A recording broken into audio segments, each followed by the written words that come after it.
Friends, this is Ramakrishna. నేను నా wife Coorg అంటే బెంగళూరు నుంచి సుమారు 220 కిలోమీటర్ల దూరంలో ఉన్నటువంటి కూర్గ్కి జాలీ ట్రిప్ కింద వెళ్ళాం. దీన్ని స్కాట్లాండ్ ఆఫ్ ఇండియా అని కూడా అంటారు. ఎందుకంటే ఇది nature lovers Paradise and coffee cup of India అని కూడా అంటారు. మేము ఇక్కడ కూర్గ్ హాలిడే హోమ్ స్టేలో స్టే చేసామన్నమాట. ఇది ఒక రిసార్ట్. అయితే ఇక్కడ నుంచి దీంట్లో ఇది కుషాల్ నగర్ అంటారు. ఇది తర్వాత మడికేరి అని ఉన్నాయి. ఈ రెండింటిని కలిపి కూర్గ్ అని అంటారు. ఇది 3 days ట్రిప్పు. మా మొదటి ట్రిప్పు కావేరీ నిసర్గధామ ఫారెస్ట్ పార్క్కి వెళ్ళాం. చూసారా, ఇదిగో హ్యాంగింగ్ రోప్ బ్రిడ్జ్. ఇది ఫారెస్ట్ డిపార్ట్మెంట్ వాళ్ళు టూరిస్ట్ స్పాట్ కింద 1999లో దీన్ని ఎస్టాబ్లిష్ చేశారన్నమాట అండి. ఇక్కడ bamboo groves, teak trees, sandalwood trees, river side cottages ఉంటాయి. అంటే రివర్ పక్కనే అది వెళ్తుంది, అందువల్ల ఇట్లా ఉంటాయి అన్నమాట. దీన్ని ఐలాండ్ అని కూడా అంటారు. తర్వాత ఇక్కడ మనకి బర్డ్స్ పార్క్ ఉంది, చాలా బాగుంటుంది.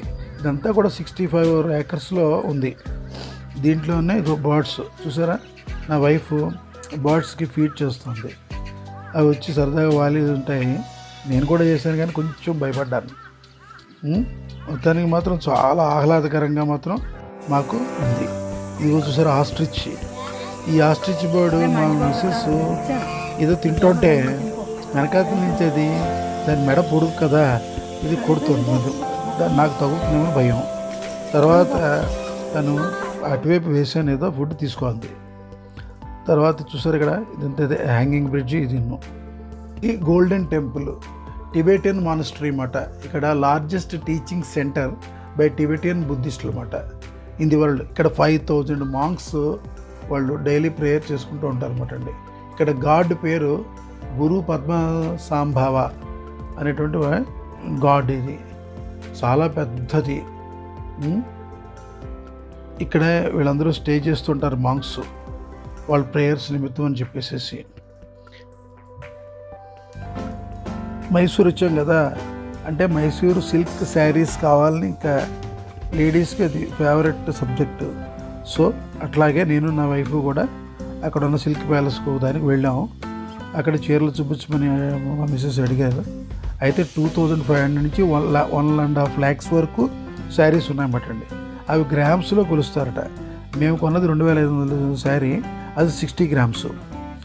తర్వాత 80 grams అంటే 4000, అలా ఉంటాయన్నమాట అండి. అంటే గ్రామ్స్ లెక్క ప్రకారం ఉంటాయి ఇక్కడ. సరే, 2వ రోజు మేము బయలుదేరి ఓంకారేశ్వర టెంపుల్కి వెళ్ళామంటండి. ఇది ఓంకారేశ్వర టెంపుల్. దీన్ని 1820లో లింగరాజేంద్ర అనేటువంటి రాజు నిర్మించాడు. ఇక్కడ దేవుడి పేరు ఓంకారేశ్వరుడు. ఇది క్యారలెట్ tiled roofs with Islamic domes తోటి ఉంటుంది చూడండి. చాలా బాగుంది. దర్శనం చేసుకుందాం.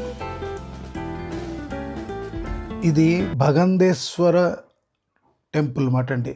దీన్ని 1790లో దొడ్డ వీర రాజేంద్ర అనే రాజు నిర్మించాడు. ఇక్కడ సుబ్రహ్మణ్యేశ్వర స్వామి కొలువై ఉన్నాడు అన్నమాట అండి. ఇది ఇక్కడ దీని ఎదురుగుండానే త్రివేణి సంగమం ఉంది. అంటే కావేరి, కన్నిక, సుజ్యోతి అనే 3 నదుల సంగమం అన్నమాట అండి. అది చూడండి, అంతా కేరళ స్టైల్లో ఉంటుంది. ఎందుకంటే బార్డర్లో కేరళ ఉంది ఇక్కడ. దీన్ని తల కావేరి అంటారు. బ్రహ్మగారి హిల్ మీద ఉంది. దీని పురాణ కావేరి ఏంటంటే, కావేరి నదిని అగస్త్య మహాముని కమండలంలో తీసుకొస్తే గణేష్ కాకి రూపంలో తీసుకొచ్చి అక్కడ స్పిల్ చేశాడట. సో ఇది కావేరి జన్మస్థలం అన్నమాట అండి. కావేరి పుట్టిన ఊరు ఇది.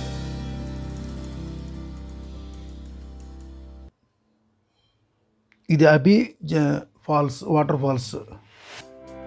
ఇక్కడ దీనికి 200 steps కింద దిగి మళ్ళీ మనం ఎక్కాలన్నమాట అండి. కాకపోతే ఇది వర్షాకాలం, జూలై టు అక్టోబర్ ఎక్కువ వర్షాలు వస్తాయి, జలపాతం బాగుంటుందట. ప్రస్తుతం మాదిరిగా ఉంది.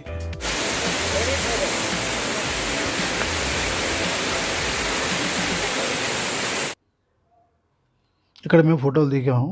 ఇది కాఫీ గార్డెన్, ఇవి కాఫీ గింజలు.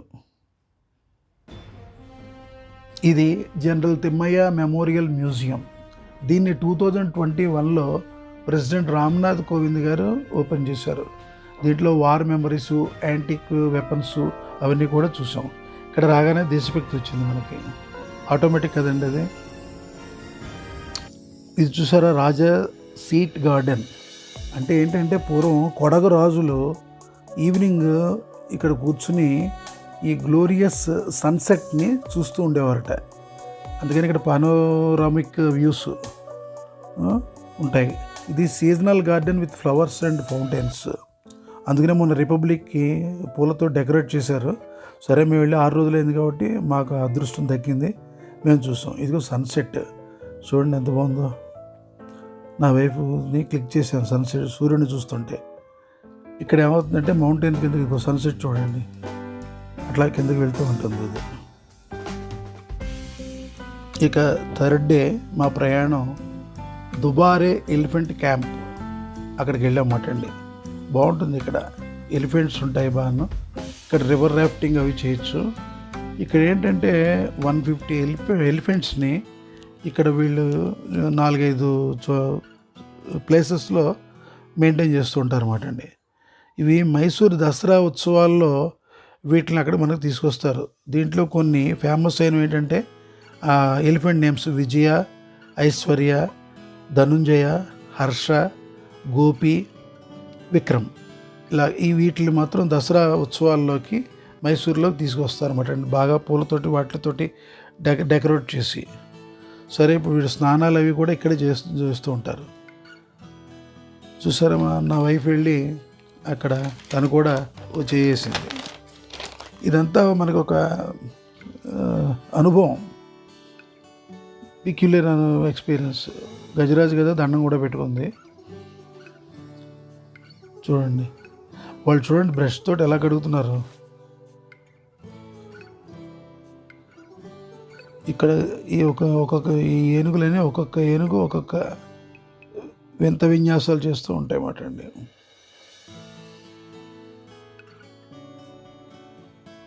వాటిలో చల్లగా ఉందన్నమాట, బాగుంది.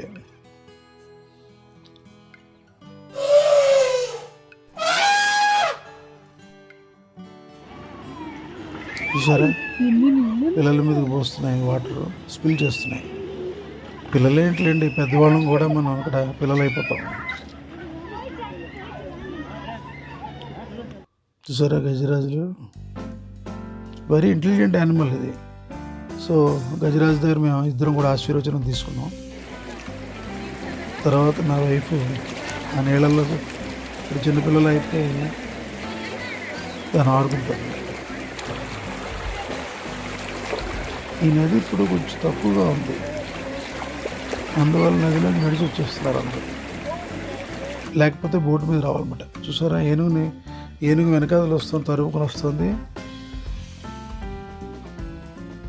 ఇదండి మా 3 రోజుల ప్రయాణం.